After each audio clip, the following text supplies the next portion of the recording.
Welcome back, everyone. Cleanup continues on the shoreline tonight. Yes, and with more snow on the way tomorrow, it's really hard for crews to keep up with everything that's been coming down.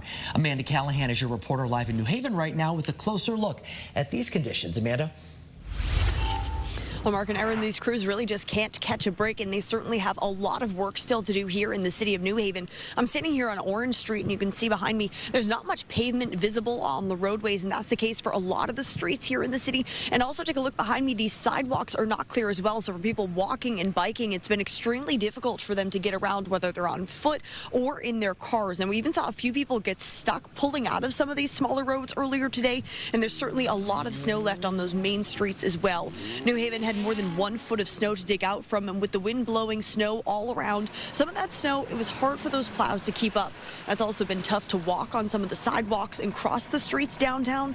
The mayor says crews are still out working around the clock, and the goal is to make sure that each road is at least passable, meaning at least one lane of traffic can get by. They have about 35 trucks out on the roads at all times trying to improve those conditions, even bringing in some outside contractors as well.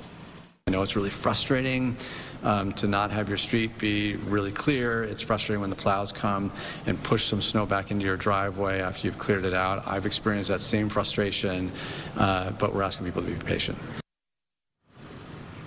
Now, to try and aid with this cleanup, a parking ban is in effect until further notice. And what they're going to be doing tonight, checking in and making sure people are following that. You can see these tow trucks lined up here. They're going to go out and tow and ticket cars that aren't abiding by that parking ban. And the mayor said they're also taking a look at tomorrow's snow forecast and trying to make the decision tonight as to whether or not kids will be back in school tomorrow. Reporter live in New Haven, Amanda Callahan, Channel 3 Eyewitness.